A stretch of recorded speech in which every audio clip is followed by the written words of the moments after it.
सर्दियों की वह सुबह कुछ ज्यादा ही बेरहम थी। कोहरे की मोटी चादर ने पूरे गांव को अपने आगोश में जकड़ रखा था। सूरज जैसे ठिठुर कर निकलने से डर रहा हो। देव की ताएं आंगन में खड़ी थी। मोटी शॉल ओढ़े हुए भी उनके हाथ कांप रहे थे, पर ठंड से ज्यादा उनके भीतर कुछ और ही जम चुका था, नाराजगी, शक और एक पुराना डर। उन्हें लगता था कि इस घर की गर्मी, उनका अधिकार, उनकी अहमियत धीरे धीरे कोई और छीन रहा है। वह कोई और थी प्रीति। प्रीति जो इस घर में बहू बनकर आई थी, लेकिन अपने साथ आत्मसम्मान, समझदारी और चुपचाप सहने की आदत नहीं लाई थी। उसकी आंखों में डर कम और सवाल ज्यादा थे। वह सुबह जल्दी उठकर चूल्हा जलाती, सास के लिए चाय बनाती, सर्दी में भी पानी गर्म करके रखती, लेकिन देव की ताई की नज़र में ये सब कर्तव्य नहीं, चालाकी थी। इतनी ठंड में भी इसे चैन नहीं है, देव की ताई बुदबुदाई, जब उन्होंने प्रीति को आंगन में गीले कपड़े निचोड़ते देखा। सबको दिखाना है कि ये कितनी आदर्श बहू है। प्रीति ने कुछ सुना नहीं, या यूं कहे कि सुनकर भी अनसुना कर दिया। वह जानती थी हर सर्दी बाहर की नहीं होती, कुछ सर्दियां घर के भीतर भी पड़ती हैं। सुशांत अभी तक सो रहा था। रात देर से लौटा था, काम की थकान और घर का तनाव दोनों उसे निचोड़ चुके थे। प्रीति कई बार सोचती, क्या पति का कंधा भी कभी उतना ही मजबूत हो सकता है जितना समाज कहता है, या वह भी ठंड में सिकुड़ जाता है। देव की ताई के मन में उस दिन कुछ अलग ही चल रहा था। गांव में चर्चा थी कि इस बार ठंड ज्यादा पड़ेगी। बूढ़े लोग कह रहे थे, ऐसी ठंड में घरों के रिश्ते भी टूट जाते हैं। देव की ताई ने इस बात को जैसे अपने मन में बैठा लिया था। दोपहर होते होते हवा और तीखी हो गई। प्रीति ने रसोई में सबके लिए गरम खिचड़ी बनाई। उसने सोचा था, ठंड में हल्का और गरम खाना सबको सुकून देगा। लेकिन जैसे ही उसने थाली परोसी, देव की ताई का चेहरा सख्त हो गया। बस यही बनाना आता है, उन्होंने तंज कसा। मेरे जमाने में बहुएं ठंड में भी पूरी थाली सजाती थीं। प्रीति की उंगलियां थाली पकड़ते पकड़ते कांप गईं। ठंड से नहीं, शब्दों से। ताई, ठंड ज्यादा है, इसलिए वह बात पूरी भी नहीं कर पाई। इसलिए बहाने ज्यादा हैं, देव की ताई ने बात काट दी। सुशांत ने सिर उठाया, लेकिन फिर चुप हो गया। उसकी चुप्पी कमरे में पड़ी ठंड से भी ज्यादा ठंडी थी। प्रीति ने वही समझ लिया जो हर बहू समझती है, आज फिर उसे अकेले ही लड़ना है। रात को ठंड और बढ़ गई। बिजली चली गई। अंधेरे में घर जैसे और सिमट गया। देव की ताई खाट पर बैठी खांस रही थी। प्रीति ने बिना कुछ कहे गर्म पानी की बोतल, काढ़ा और शॉल ले जाकर उनके पास रख दी। देव की ताई ने उसकी तरफ देखा। एक पल के लिए उनकी आंखों में कुछ पिघला, शायद बरसों पुरानी थकान। लेकिन अगले ही पल वह फिर सख्त हो गईं। दिखावा मत कर, उन्होंने धीमे पर तीखे स्वर में कहा। प्रीति ने जवाब नहीं दिया। वह जानती थी कुछ आग ऐसी होती है जिसे पानी नहीं, समय बुझाता है। उसी रात प्रीति को तेज बुखार चढ़ गया। सर्द हवा खिड़की से भीतर घुस रही थी। उसने सुशांत को आवाज दी, लेकिन वह गहरी नींद में था। अकेले कंबल में सिकुड़ते हुए प्रीति को लगा, शायद यही है असली ठंड का कहर, जब इंसान पास होकर भी दूर हो। सुबह जब देव की ताई ने प्रीति को उठते न देखा, तो वह खुद उसके कमरे तक गईं। दरवाजा खोलते ही उन्होंने देखा, प्रीति तपते बदन के साथ बेहोश सी पड़ी थी। एक पल को देव की ताई का दिल जोर से धड़का। अगर इसे कुछ हो गया, यह विचार उन्हें भीतर तक हिला गया। यहीं से कहानी एक नया मोड़ लेने वाली थी। ठंड सिर्फ मौसम की नहीं रही, अब रिश्तों की परीक्षा शुरू हो चुकी थी। देव की ताई कुछ पल तक दरवाजे पर ही खड़ी रहीं। कमरे में फैली ठंडी हवा और प्रीति के तपते शरीर का विरोधाभास उन्हें भीतर तक चीर गया। उन्होंने कभी सोचा नहीं था कि जिस बहू को वे हर रोज कमजोर समझती रहीं, वही इस तरह निढाल पड़ी मिलेगी। प्रीति के होंठ सूखे थे, माथे पर पसीने की बूंदें जमी थीं और सांसें तेज चल रही थीं। उस पर देव की ताई को न बहू दिखी, न अपनी जिद, सिर्फ एक बीमार लड़की दिखाई दी, जो इस घर में सबसे ज्यादा अकेली थी। उन्होंने जोर से आवाज दी, सुशांत उठ, तेरी पत्नी की हालत ठीक नहीं है। सुशांत हड़बड़ा कर उठा। नींद में डूबा हुआ उसका चेहरा जैसे अचानक जिम्मेदारी से टकरा गया हो। वह दौड़कर कमरे में आया और प्रीति को इस हाल में देखकर उसकी घबराहट साफ झलकने लगी। ये कब से? उसने पूछा। रात से, देव की ताई ने जवाब दिया, और पहली बार उनके स्वर में सख्ती नहीं, चिंता थी। सुशांत ने प्रीति का माथा छुआ, तेज बुखार। उसने कंबल ठीक किया, लेकिन मन में एक अजीब सी बेचैनी फैल गई। उसे याद आया, कैसे रात को प्रीति ने उसे आवाज दी थी और उसने करवट बदल ली थी। उस पछतावे की ठंड अब उसके भीतर उतरने लगी। डॉक्टर को बुलाया गया। गांव की तंग गलियों में ठंड के बावजूद लोग जमा होने लगे। हर कोई अपनी अपनी राय देने लगा। आजकल की बहुएं नाजुक होती हैं, घर की ठंड सहन नहीं कर पाती, ज्यादा काम करवाओगे तो यही होगा। देव की ताई हर बात चुपचाप सुनती रही, लेकिन हर शब्द उनके सीने में चुभ रहा था। डॉक्टर ने जांच के बाद कहा, तेज वायरल है, ऊपर से ठंड लग गई है, आराम चाहिए। लापरवाही ठीक नहीं, लापरवाही, ये शब्द देव की ताई के कानों में देर तक गूंजता रहा। क्या वाकई ये लापरवाही उनकी थी? प्रीति को होश आया तो सबसे पहले उसने इधर उधर देखा। उसकी नज़र देव की ताई पर जाकर ठहर गई। वह चौंकी, क्योंकि ताई उसके सिरहाने बैठी थी। उनके हाथ में गर्म पानी की कटोरी थी। पानी पी ले, देव की ताई ने कहा। आवाज भारी थी, जैसे शब्दों को बाहर आने में मेहनत करनी पड़ रही हो। प्रीति ने कुछ कहा नहीं, बस धीरे से पानी लिया। उस एक छोटे से पल में दोनों के बीच वर्षों की चुप्पी खड़ी थी। कोई माफी नहीं, कोई शिकवा नहीं, सिर्फ सर्द हवा और गर्म सांसें। लेकिन यह नरमी ज्यादा देर टिकने वाली नहीं थी। शाम होते होते देव की ताई के भीतर फिर वही पुराना डर जाग उठा। अगर यह बहू ठीक हो गई तो घर में उसकी चलने लगेगी। लोग कहेंगे, देखो बहू ने सास का दिल बदल दिया। ये सोच उन्हें बेचैन करने लगी। उन्होंने सुशांत को अलग बुलाया।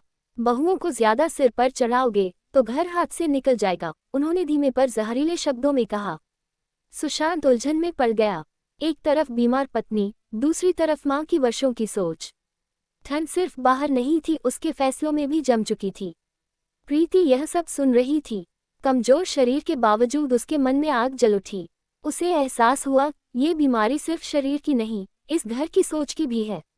रात गहरी हुई, तापमान और गिर गया। प्रीति फिर से कांपने लगी। इस बार देव की ताई खुद उठी, अंगीठी जलाई, कमरे में रखी। आग की लो कांपी, जैसे रिश्तों की तरह। आग और ठंड दोनों आमने सामने थीं। देव की ताई आग की तरफ देखती रही और अपने बीते दिनों में खो गईं। उन्हें याद आया, कैसे कभी वह खुद भी इसी तरह सास के तानों के बीच ठिठुरती थी। तब उन्होंने कसम खाई थी, कमजोर नहीं बनेंगी। लेकिन कब ये ताकत जुल्म में बदल गई, उन्हें पता ही नहीं चला। प्रीति ने धीमे से कहा, ताई, ठंड बहुत लग रही है। ये शिकायत नहीं थी, ये पुकार थी। देव की ताई ने कंबल ठीक किया। हाथ कांप रहा था, शायद ठंड से, शायद एहसास से। यही से कहानी और गहरी होने वाली थी। अब सवाल यह नहीं था कि ठंड कितनी है, सवाल ये था कि इस घर में पिघलेगा कौन और जलेगा कौन। रात के तीसरे पहर घर पूरी तरह शांत था, लेकिन उस शांति के भीतर बहुत कुछ टूट रहा था। अंगीठी की आग धीमी धीमी सुलग रही थी, जैसे देव की ताई का मन। प्रीति कंबल में लिपटी हुई थी, मगर उसकी आंखों में नींद नहीं थी। बीमारी ने उसके शरीर को कमजोर कर दिया था, लेकिन उसकी सोच अब पहले से ज्यादा साफ हो चुकी थी। उसे समझ आ गया था कि यह घर सिर्फ ठंड से नहीं, सख्त दिलों से भी जूझ रहा है।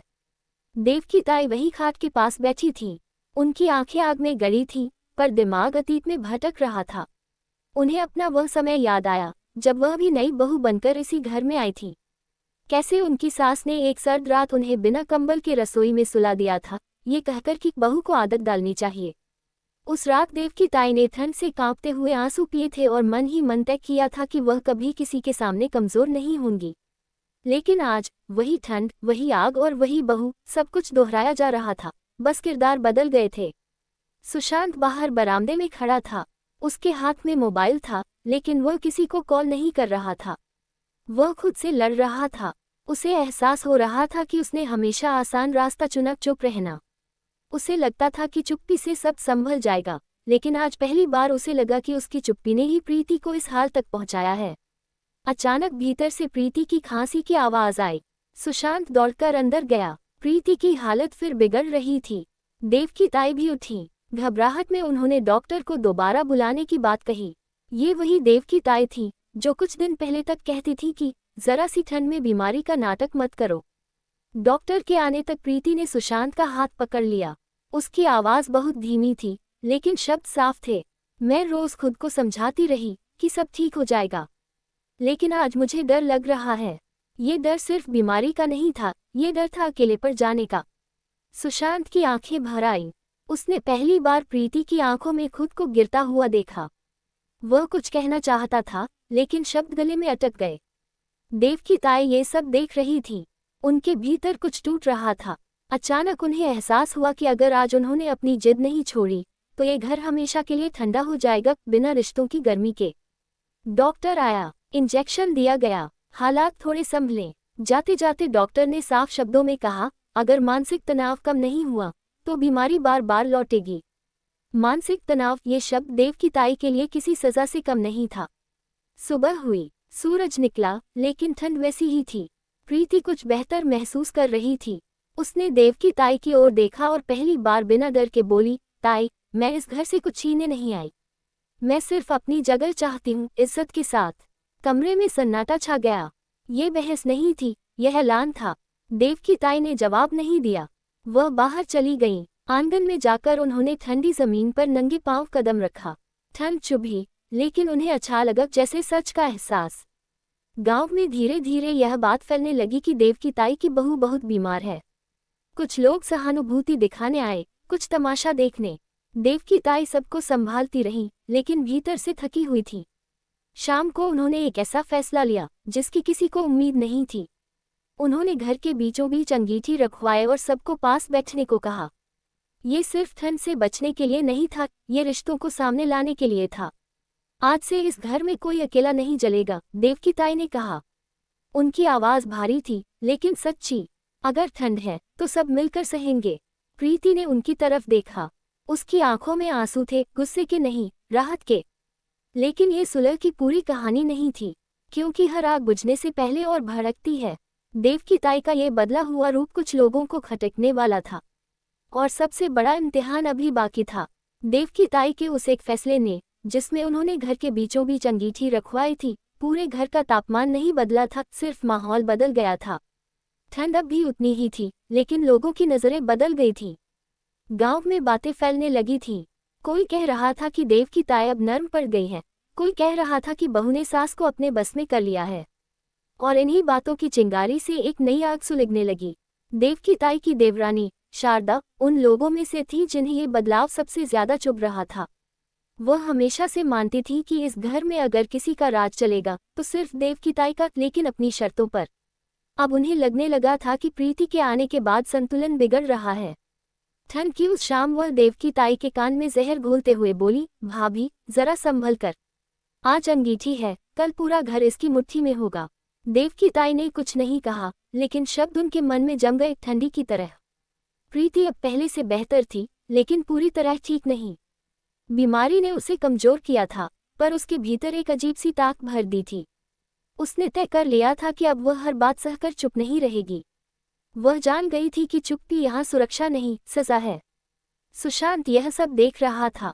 उसे लग रहा था कि घर दो हिस्सों में बंट रहा है, एक तरफ उसकी माँ, दूसरी तरफ उसकी पत्नी, और बीच में वह खुद, जो अब तक दीवार बना रहा था। लेकिन दीवारें भी ज्यादा देर तक आग और ठंड दोनों नहीं सह पाती। एक रात, जब ठंड अपने चरम पर थी, शारदा ने जानबूझकर घर में हंगामा खड़ा कर दिया। रसोई में कहा गया कि प्रीति ने जानबूझकर कम राशन मंगवाया है, ताकि बाद में खर्च का बहाना बनाया जा सके। बात बढ़ते बढ़ते इतनी दूर निकल गई कि देव की ताई के सामने सवाल खड़ा कर दिया गया, क्या अब घर की जिम्मेदारी बहू संभालेगी? देव की ताई के भीतर वर्षों की सख्ती जाग उठी। उन्होंने प्रीति को बुलाया। ये घर ऐसे नहीं चलता, उन्होंने ठंडे स्वर में कहा। प्रीति ने सिर झुकाने की बजाय आंख उठाई। मैं घर चलाना नहीं चाहती, ताई, मैं बस उसमें जिंदा रहना चाहती हूँ। यह जवाब आग की तरह फैला। शारदा चुप हो गई। सुशांत सन रह गया। देव की ताई को लगा जैसे किसी ने उनके सीने पर रखी बर्फ हटा दी हो और नीचे दबा दर्द बाहर आ गया हो। जिंदा रहना, देव की ताई ने दोहराया। क्या हम सब ने तुम्हें मार रखा है? अनजाने में, हाँ, प्रीति की आवाज कांपी, लेकिन शब्द नहीं। घर में सन्नाटा छा गया। बाहर हवा तेज हो गई, खिड़कियां बजने लगी, ठंड जैसे अंदर तक घुस आए हो। उस रात सुशांत ने पहली बार देव की ताई से ऊंची आवाज में बात की। अगर प्रीति को कुछ हो गया तो इसका जिम्मेदार मैं भी हूँ, और आप भी। देव की ताई चौंक गईं। बेटे की आवाज में डर नहीं, दर्द था। वही दर्द जो कभी उनके भीतर था, जब किसी ने उनकी नहीं सुनी थी। अगले दिन प्रीति ने एक ऐसा कदम उठाया जिसकी किसी ने कल्पना नहीं की थी। उसने मायके फोन नहीं किया, शिकायत नहीं की, उसने गांव की महिला सभा में जाना शुरू कर दिया। वहां वह ठंड, बीमारी और घरेलू तनाव के बारे में खुलकर बात करने लगी। लोग सुनने लगे, कुछ ने सहानुभूति दी, कुछ ने सवाल उठाए, लेकिन प्रीति अब दिख रही थी, छुपी हुई नहीं। देव की ताई को ये बात सबसे ज्यादा चुभी। उन्हें लगा कि घर की बातें बाहर जा रही हैं। यही वह बिंदु था जहां उनकी पुरानी सोच और नई सच्चाई आमने सामने खड़ी हो गई। एक शाम, जब तापमान शून्य के पास था, देवकी ताई ने प्रीति को अपने पास बैठने को कहा। अंगीठी की आग जल रही थी, लेकिन अब वह सिर्फ गर्मी नहीं दे रही थी, वह सच को उजागर कर रही थी। अगर मैं बदलूं, तो क्या तुम इस घर को छोड़ने का विचार छोड़ दोगी? देवकी ताई ने अचानक पूछा। प्रीति की आंखें भर आईं। मैं घर छोड़ना नहीं चाहती ताई, मैं घर में जगह चाहती हूँ। यही वह पल था जब ठंड और आग दोनों एक दूसरे को पहचानने लगे। लेकिन कहानी यही नहीं थमी, क्योंकि जब एक औरत खड़ी होती है तो समाज सवाल उठाता है। और असली कहर अब शुरू होने वाला था। गांव में ठंड जैसे सिर्फ हवा में नहीं थी, लोगों की सोच में भी जम चुकी थी। प्रीति के महिला सभा में जाने की खबर ने कई घरों की नींद उड़ा दी थी। कुछ औरतें चुपचाप उसका साथ देने लगी, तो कई मर्दों और बुजुर्गों को ये बात नागवार गुजरी। घर की बहू घर की बातें बाहर करेगी, ये सवाल अब हर चौपाल पर गूंजने लगा था। और इस सवाल की आंच सबसे ज्यादा देवकी ताई तक पहुंच रही थी। देवकी ताई ने अपनी जिंदगी में बहुत कुछ सहा था, लेकिन समाज की उंगली उठना उन्हें हमेशा सबसे ज्यादा डराता रहा। उन्होंने सख्त बनकर ही इज्जत बचाई थी, यही उनका विश्वास था। अब वही इज्जत जैसे फिसलती रेत बन रही थी। हर बार जब कोई ताना मारता, उनके भीतर की ठंड और गहरी हो जाती।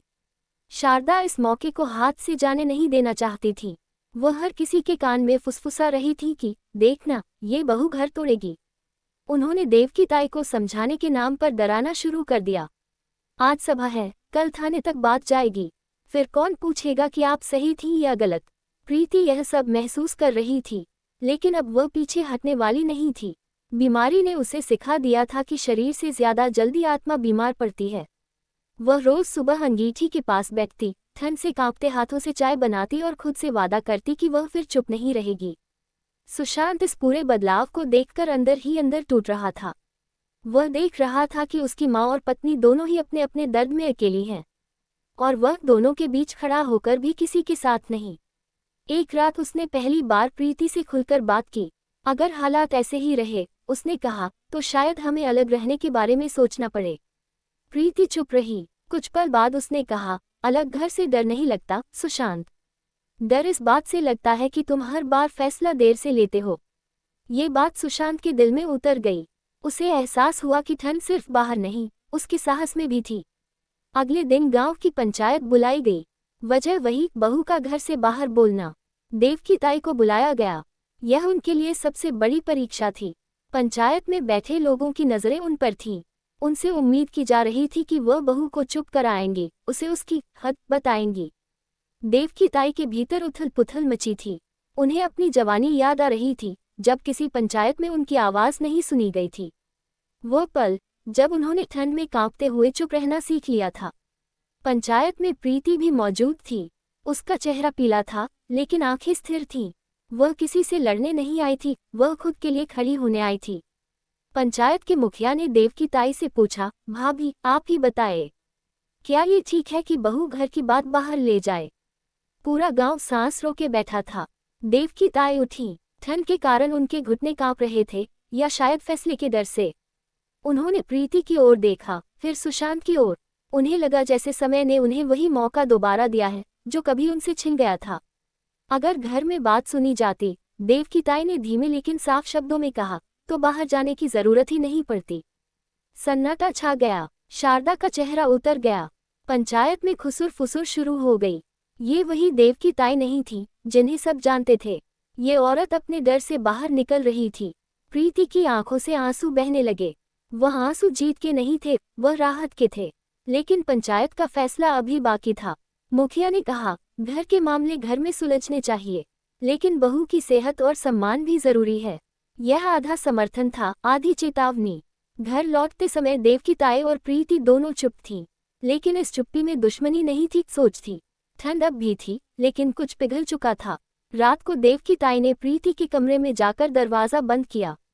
ये वही दरवाजा था जिसके बाहर कभी वह सख्त खड़ी रहती थी। उन्होंने कहा, मैं पूरी तरह नहीं बदल पाऊंगी, लेकिन कोशिश करूंगी। प्रीति ने पहली बार उन्हें गले लगा लिया। बाहर हवा तेज चल रही थी।